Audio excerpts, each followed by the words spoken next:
오늘의 말씀은 무리가 몰려와서라고 시작합니다. 무리와 제자는 다르지요. 예수님의 공생애 가운데 많은 사람들이 주님 앞에 나왔습니다. 그 사람들 성경에는 무리라고도 부르고 또는 제자라고도 부릅니다. 어떤 차이가 있을까요? 무리는 예수님이 병을 고쳐주고 귀신을 쫓아내고 먹을 것 주고 기적을 행하면은 구름대처럼 모여드는 사람들을 가리켜 무리라고 합니다. 제자들은 반면에 예수님을 진실하게 믿으려고 하고 배우고 또 그분을 따라 살려고 힘쓰는 자들이죠. 그럼 우리가 늘 질문을 해봐야 돼요. 나는 무리에 속한가 아니면 제자에 속한가? 카일 아이들먼이 팬인가 제자인가라는 책에서 이런 물음도 했습니다. 그래서 당신은 진정한 예수 그리스도의 제자입니까? 라는 것이죠. 많은 성도들이 자기가 팬에 불과하면서도 스스로 저자라고 제자라고 좀 착각하고 있다는 것이 아이들만의 주장이에요. 그는 팬에 대해서 이렇게 정의를 합니다.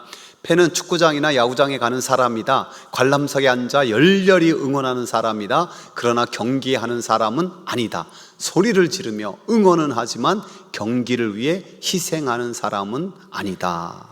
저자는 팬이 희생하는 사람은 아니라고 했는데 제가 가만히 생각해 보면은 팬도 특별히 열성 팬은요 엄청 희생을 하고 있더라고요.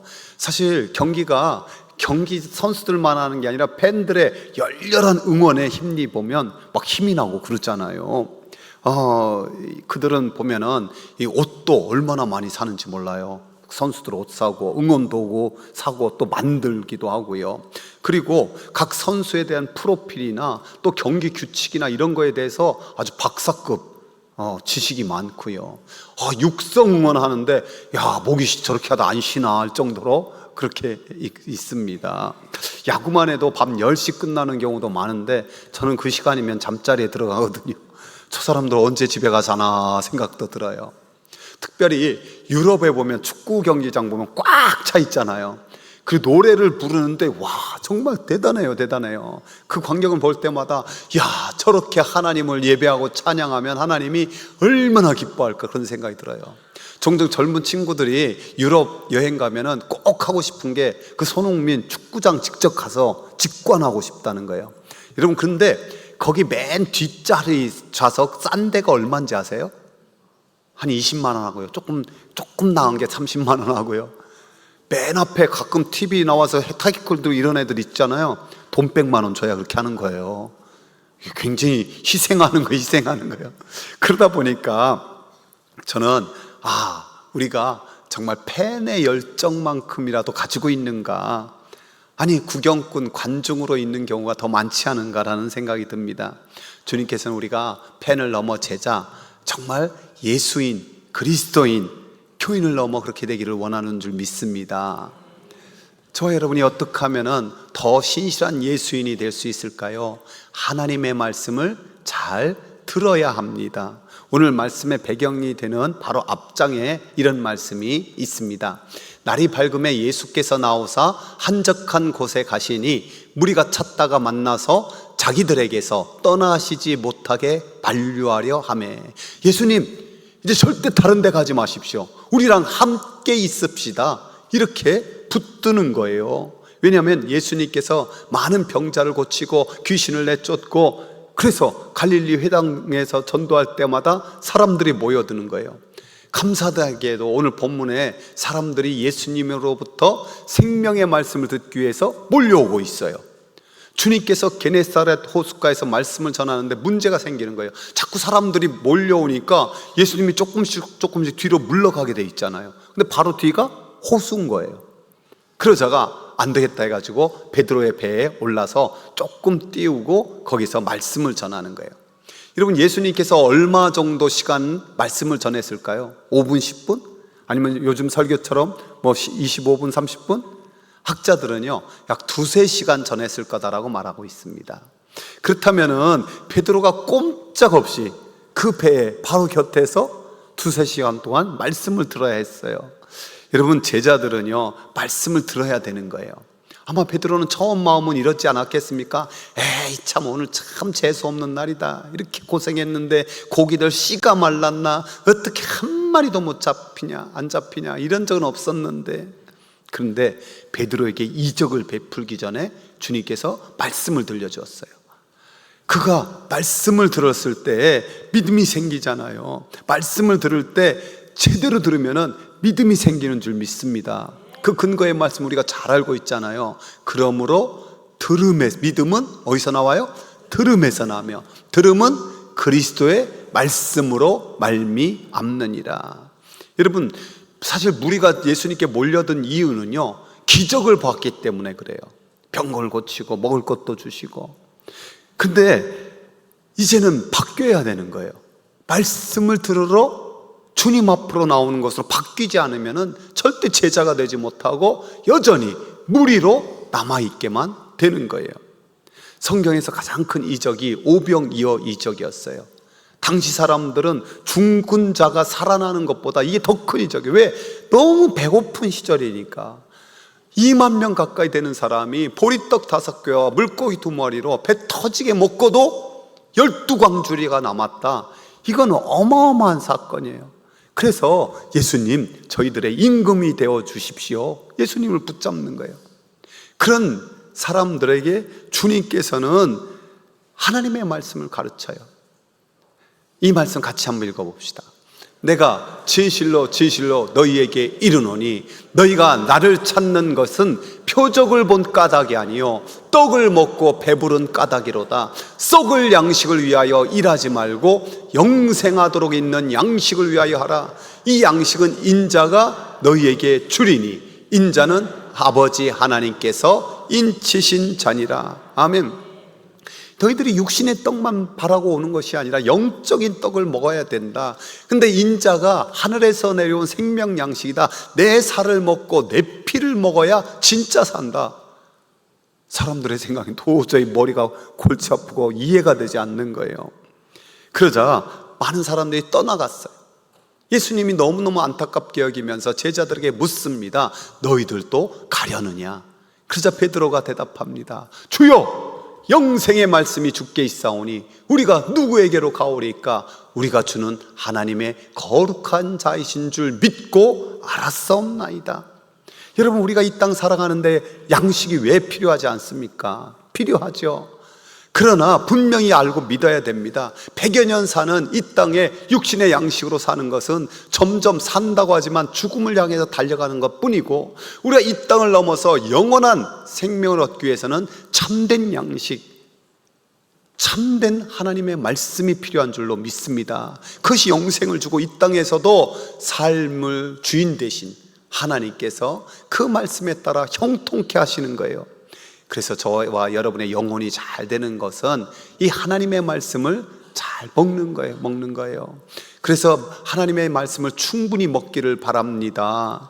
말씀을 잘 듣고 또 읽고 때로는 묵상하고 그리고 암송하고 지켜 행함이 먹는 거예요. 저와 여러분이 하나님의 말씀으로 사는 예수인 되길 축복합니다. 예수인은요, 하나님의 말씀 먹고 살아요. 그리고 말씀에 순종하는 거예요. 말씀을 마치신 예수님께서 베드로에게 명령합니다. 깊은 데로 가서 그물을 내려 고기를 잡으라. 지금 베드로는 밤새 그물을 던지다가 한 마리도 못 잡은 실패한 사람이에요. 여러분, 어떤 일을 시킬 때 성공한 사람에게 성공한 것 시키는 게 쉽습니까? 아니면 실패한 사람에게 실패한 것 또 하라고 하는 것 쉽습니까? 그거 어렵잖아요. 베드로 생각과 상식과 경험 아무것도 안 맞는 얘기예요. 왜냐면요, 고기는요 낮보다 밤에 더 잘 잡혀요. 그래서 밤에 했잖아요. 또 이 얕은 곳, 깊은 곳에서는 당시 어업 기술로는 어려워요. 지금 투망 같은 것으로 고기를 잡는 건데 그 그물이 천천히 내려가거든요. 고기들도 눈이 장식품으로 있는 건 아니에요. 그거 보고 쉥하고 도망간단 말이에요. 그리고 때가 맞잖아요. 이미 그물 다 씻어놓았어요. 그거 다시 던지고 나면 또 정리하고 씻으려면 얼마나 귀찮은데요. 무엇보다도 고기 잡는 데는 전문가가 베드로 자신이잖아요. 놀랍게도 베드로는 이 모든 상식, 지식, 경험을 다 내려놓고 순종해요. 그 영혼이 잘된 만큼 하나님의 말씀을 충분하게 먹었기 때문에. 그래서 그가 하는 고백이 뭡니까? 함께 읽어봅시다. 선생님, 우리들이 밤이 새도록 수고하였으되 잡은 것이 없지만은 말씀에 의지하여 내가 그물을 내리이다. 말씀에 의지하여 그물에 내리니까 고기가 잡힌 거예요. 여러분, 주님께서 어떤 포인트, 고기 많은 포인트 찝어준 게 아니에요. 제가 낚시를 좀 좋아하거든요. 또 올해 아직 한 번도 못 갔어요. 낚시에 있어서요, 포인트, 자리가 엄청 중요해요. 예를 들어서 제가 배를 타고 주로 낚시하는데 한 10톤짜리 정도 배에는 한 20명 정도의 낚시꾼이 양쪽에 10명씩 이렇게 낚시를 한단 말이에요. 근데 다 똑같이 잡느냐? 아니, 어떤 사람은 막 쿨러에 가득 채우게끔 많이 잡는데 어떤 사람은 꽝 치기도 해요. 그게 낚시 실력도 있지만은 정말 더 중요한 게 어디서 잡느냐. 대부분 맨 앞자리하고 맨 끝자리가 잘 잡혀요. 그래서 낚시 잡으러 고기 잡으러 가면은 새벽 6시 출항인데 그 앞자리 끝자리 차지하겠다고 새벽 2시 3시에 가는 거예요. 제가 그래요. 여러분, 주님은요 좋은 포인트 알려준 게 아니에요. 그냥 깊은 데로 가서 고기를 잡으라. 그건 뭐냐? 이 천지 만물의 주인이신 주님이 고기들한테 명령한 거예요. 고기들아, 베드로의 그물 속으로 다 들어가. 다른 사람은 몰라도 베드로는 그 사실을 알았던 거예요. 왜? 말씀에 순종하니까 이제 들었던 말씀을 내 눈으로 내 삶에서 보게 하십니다. 이 고백인 거예요. 여러분, 이 말씀이 이해가 됩니까? 즉, 내가 들었던 말씀, 내가 지식적으로 알고 있는 말씀이 내 삶에서 보게 됩니다. 이번 사랑의 동산에 다녀오면은 간증 시간이 있거든요. 근데 그 간증 시간이 얼마나 설레고 얼마나 행복하게 만드는지 몰라요. 주로 이런 간증을 해요. 내가 사랑에 대해서 듣기만 했는데 거기 가서 사랑을 보게 됐습니다. 섬김에 대해서 듣기만 했는데 거기에서 섬김을 보았습니다. 십자가에 대해 듣기만 했는데 그 십자가 희생 사랑을 보았습니다. 내가 예수님을 닮으라는 말에 기준이 너무 높아가지고 부담만 됐었는데 이제 예수님을 보게 되었습니다. 바라볼 수 있게 되었습니다. 여러분, 지금도 우리 주님께서는 우리에게 깊은 데 가서 그물 좀 던져봐라 명령하세요. 사람마다 깊은 데가 좀 달라요. 어떤 분들은 주일 성수하는 게 깊은 데예요.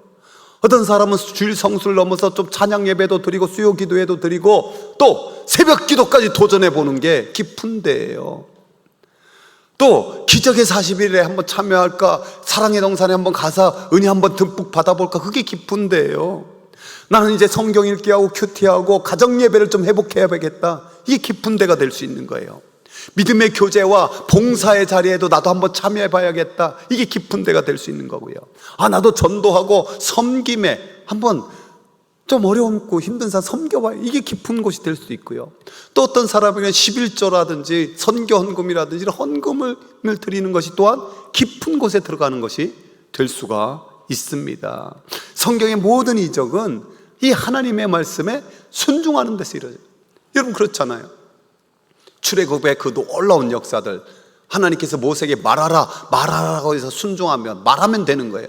지팡이를 내밀면 되는 거예요. 그러면 홍해가 갈라지고 반석이 갈라져서 물이 나오고, 여리고 성이, 그 견고한 성이 어떻게 무너집니까? 침묵하고 입 딱 다물고 그냥 돌아. 내가 입 벌려 외치라 할 때 외쳐. 순종하니 그대로 되는 거예요. 나만 장군이 나병에 걸려서 그 썩어 문드러지는 산을 보고 탄식할 때 그 자기가 보기에는 깨끗하지 않은 그 물에 7번 담가봐. 물을 담그니까 어린아이 살처럼 뽀송뽀송해져. 잔치집에, 결혼잔치집에 포도주가 떨어져서 난리가 났는데 물 떠다 갖다 주라는 거예요. 세상에 맹물 갖다 주면 사람들이 어떻게 하겠습니까? 그런데 갖다 주니 물이 포도주로 바뀌는 거예요.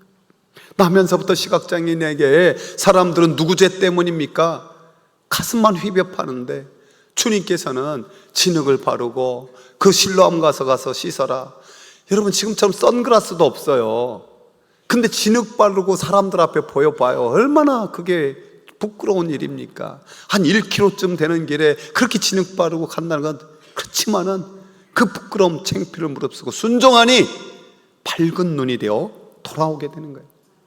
이런 모든 경험을 선교 역사에서 자기 삶에서 뼈저리게 체험한 사도 바울은 유라굴라 그 폭풍 속에서도 담대히 선포합니다. 그러므로 여러분이요 안심하라. 나는 내게 말씀하신 그대로 되리라고 하나님을 믿노라. 저는 저와 여러분들이 내가 말씀을 들을 뿐만 아니라 정말 내 삶 속에서 그대로 되는 것을 보았습니다. 이 고백과 간증이 있는 예수인 되길 축복합니다. 진짜 예수님 믿는 예수인은요, 하나님의 말씀 먹는 자예요. 듣는 거죠. 그리고 하나님의 말씀에 순종하니 보는 거예요. 보는 거예요. 이 모든 것의 뿌리에는 뭐가 있느냐면요, 죄를 깨닫고 회개함에 있어요. 주님께서 베드로에게 얼마나 고기를 몰아다 주셨는지 친구에게 막 오라고 해서 2배에다 가득 채워도 잠기게 될 만큼 어마어마하게 고기가 잡혔어요. 여러분, 이런 사정이라면 뭐라고 하시겠습니까? 저 같으면 이렇게 말할 것 같아요. 주님, 저랑 동업하실래요? 주님께 7, 제가 3만 받겠습니다. 여러분 생각해 보십시오. 우리 중에서도요, 밤에 일하시는 분이 계세요. 얼마나 피곤한지요. 근데 낮에 해도 되잖아요. 하루 종일 안 해도 한 번만 던져도 다 되잖아요. 그러니 얼마나 좋아요. 그러나 베드로는 주님의 발 앞에 무릎 꿇고 고백합니다.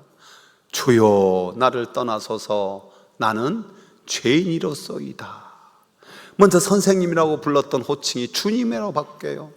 나에게 어떤 스승 정도가 아니라 저분은 온 우주 만물의 주인이구나. 물고기도 그 말에 순종하는구나. 나의 인생의 주인이 되겠구나. 심령이 말씀을 통해 활짝 열리고 능력의 말씀을 체험하게 하니 그 주님 안에서 자기의 모습을 봐요. 자기 모습 보니 너무 부끄러운 거예요. 너무 낙심이 되는 거예요. 여러분, 진짜 하나님을 만나면 누구나 회개하게 돼 있어요. 이사야 선지자의 경우 더욱더 분명하죠. 이사야가 6장에 가서 그의 영적인 눈이 띄어서 천상 예배를 경험해요. 거룩하다 거룩하다 만군의 여호와여, 그 영광이 충만하도다. 천군 천사의 찬양과 영광의 하나님 빛 아래에서 보니까 너무너무 자기가 안타까운 거예요. 죄인인 거예요. 그래서 뭐라고 말하느냐, 함께 읽어봅시다. 그때 내가 말하되 화로다 나여 망하게 되었도다. 나는 입술이 부정한 사람이요, 나는 입술이 부정한 백성 중에 거주하면서 만군의 여호와이신 왕을 배웠음이로다 하였더라. 사실 이 고백 이전에 이사야 1장부터 5장까지요, 이사야가 얼마나 많이 죄를 지적하면서 회개하라고 외쳤는지 몰라요. 시작부터 이게 1장 1절 2절이잖아요. 하늘이여 들으라, 땅이여 귀를 기울이라. 여호와께서 말씀하시기를 내가 자식을 양육하였거늘 그들이 나를 거역하였도다. 소는 그 임자를 알고 나귀는 그 주인의 구유를 알건만은 이스라엘은 알지 못하고 나의 백성은 깨닫지 못하는도다 하셨도다. 즉 하나님의 백성, 하나님의 자녀들이 소보다도 못하고 나귀보다도 못하다, 그렇게 외친 거예요. 그런데 가만히 주님의 영광의 빛 안에서 자기를 보니까 이스라엘 백성들이 그런 게 아니라 내가 소보다 못한 존재구나, 내가 나귀보다 못한 존재구나, 그걸 깨닫고 화로다 나여 망하게 되었다라고 고백하는 거예요. 여러분, 아무리 하나님 앞에 많은 회개를 한다고 해도 진짜 하나님의 그 영광의 빛 앞에 쫙 바라보면 얼마나 부끄러운 죄인인 것이 우리가 깨닫게 될까요? 이 가정의 달 이제 보내면서 한 가지 어떤 가정 이야기를 한번 해볼게요. 결혼 한 30년 돼서 아내 생일이 되자 큰 인심을 좀 쓰기로 했어요. 여보, 당신 이번 생일에 뭐든지 말해, 다 사줄게. 진짜? 그럼 뭐든지 말해. 그랬더니 아내가 이렇게 말하는 거예요. 여보, 그러면은 내 생일날 당신 딱 2시간만 내 이야기를 들어줘. 아이, 그런 거 말고 좋은 선물 하나 골라봐. 그런데 너무너무 강력하게 강경하게 2시간만 내 얘기 들어줘. 그래서 약속했어요. 뭐 돈도 안 드는데 더 잘 됐네 뭐 그러면서. 그래서 생일날 약속하게 그 저녁 먹고 소파에 딱 앉았어요. 근데 한 가지 조건을 더 드는 거예요. 여보, 내가 이제 2시간 동안 말할 테니까 당신은 딱 3마디만 해야 돼. 맞아. 오라. 그렇지. 그 외엔 안 돼요. 그래가지고 이제 이야기를 시작하는데, 처음 만났을 때부터 결혼 초기에 이렇게 쭉 말하는데, 자기가 듣기에 그건 사실이 아니야. 사실이 아닌 거야. 그래서 중간에 여보 그거는, 여보 약속했지. 맞아. 그렇지. 오라. 요 3가지만 하는 수 없이 듣는데, 10분 지나니까 속이 뒤틀리는 거야. 20분 지나니까 화가 또 나고, 30분 지나니까 답답해 억울해 죽을 것 같아. 그래도 나만한 사람이 어디 있다고. 근데 1시간쯤 지나니까, 내가 이 아내를 만나서 연애하고 결혼한 지 30년이나 됐는데 이렇게 몰랐던가. 눈물을 흘리기 시작하는 거예요. 고개를 떨구는 거예요. 지금까지 아내의 그 아픔, 상처, 내가 제일 많이 준 거구나. 그래서 그 약속된 시간이 지나고 아내와 엉엉 한번 울었다는 거예요. 여러분, 우리가 배우자에게, 부모님께, 자녀에게 어떤 죄를 짓는지 아십니까? 사실 이거는 큰 전제가 우리가 있어야 돼요. 우리 기독교는요, 죄를 지어서 죄인이 아닌 거예요. 죄인이기 때문에 죄 짓는 거예요. 따라서 죄인이기 때문에 죄를 짓습니다. 한 걸음 나가면 뭔지 아세요? 산다는 것이 죄를 짓는 일이에요. 따라서 산다는 것이 죄 짓는 일입니다. 왜? 죄인이니까 죄를 짓고, 그러니까 사는 거는 사는 것만큼 죄 짓는 일이에요. 그러니까 이거를 깨닫지 못하면은요, 나 정도면 좋은 남편이고, 나 정도면 좋은 아내고, 나 정도면 괜찮은 부모고, 나는 할 일 다 하는 자식이고, 그 상태에 머물러 있는 거예요. 참으로 그 중심의 마음, 그 속마음을 모른 채. 근데 어떻게 보면 신앙생활에서 우리가 바로 그러지 않습니까? 내가 여기 온 지 얼마 안 되신 분도 계시겠지만, 수년 동안 교회 다니고 수십 년 다니고, 아니 엄마 뱃속부터 지금까지 평생을 교회 다녔는데, 내가 정말 주님의 그 마음, 그 주님의 뜻 제대로 헤아리고 있는가? 여러분, 예수님께서 나 때문에 하늘 보좌 버리고 오신 줄 믿지요? 예수님이 나 때문에 침뱉음 당하고 채찍 맞으시고 고난 당하신 거 믿죠? 예수님 나 때문에 십자가 지으시고 피 흘리신 거 믿죠? 그러면 이런 고백이잖아요. 내가 주님을 십자가에 못 박았습니다. 고백해요. 내가 주님을 십자가에 못 박았습니다. 내가 주님을 십자가에 못 박은 가장 큰 죄인입니다. 여러분, 인정하십니까? 내가 그렇다는 것? 근데요, 솔직히 우리가 지금 반론하지만 잘 인정 안 해요. 내가 그래도 저 사람보다는 훨씬 나아. 내가 저 사람보다는 그래도 의롭지. 저 잡사랑은 비교가 안 되지. 여러분, 그런 마음이 요만큼 들면요, 이게 우리가 진짜로 그 고백이 제대로 드려지는 게 아니에요. 성령 강림 이후 베드로가 고넬료 집에 들어가서 복음을 전하자 그들이 성령을 받아요. 생명 얻는 성령을. 나중에 그리스도인이면서 유대인인 자들이 그거를 비난해요. 이렇게 비난해죠. 그래서 사도 바울이 강력하게 선포해요.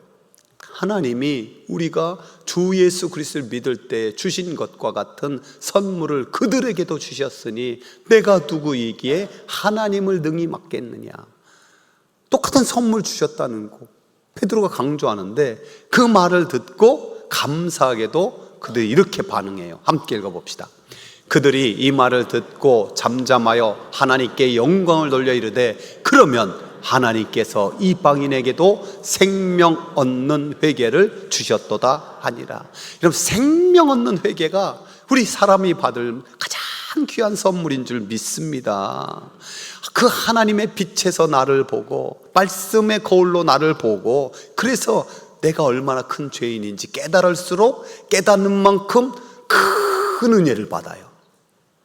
사도 바울을 보면 처음엔 나도 사도야, 사도권 옹호에 많은 노력을 기울여요. 근데 점점 가다가 나는 죄인이다, 만삭되지 못해서 난 죄인이다, 더 나가니까 나는 죄인의 괴수다. 왜? 그만큼 큰 은혜를 받으니까. 주님께서 회개하는 베드로에게 선포합니다. 무서워하지 말라. 이제후로는 내가 사람을 취하리라. 사람 낚는 어부가 되게 하리라는 거죠. 우리 지난주에 오셔서 여전도의 허신님의 말씀 주신 강승훈 목사님, 이 상주 이안에 있는 그 농촌교회인데요, 1월부터 4월까지 10명이 전도대에 지금 출석하고 있대요. 여러분, 이건 어마어마한 숫자예요. 1년에 한 명도 안 되는 농촌교회가 되게 많아요. 근데 그 교회는요, 지금 매주 토요일이면 장로님 3분 중에 2분, 안수 집사님 8분 중에 4, 5분, 또 그러니까 권사님 집사님 모여서 토요일은 전도하는 날로 매면 됩니다. 그러면서 하는 간증이 뭐냐면, 하니까 되던데요. 저는 그 간증이 너무 멋있더라고요. 말씀대로 순종하니까 되던데요, 내 눈에 보이던데요. 그러니까 계속해서 지금도 하고 있대요. 여러분 혹시 행복축제 끝나서 편안해졌다 이런 분 계십니까? 우리 평생에 예수의 증인되어 살 수 있게 원합니다. 그게 사람 낚는 어부잖아요. 이 주님 초청에 이 베드로와 야고보, 요한 모든 걸 버려뒀어요. 뭘 버렸어요? 배도 버리고 그물도 버리고 고기도 버리고 심지어 잠시 동안 가족도 잠깐 떠나게 돼요. 그럼 우리는 어떻게 해야 돼요?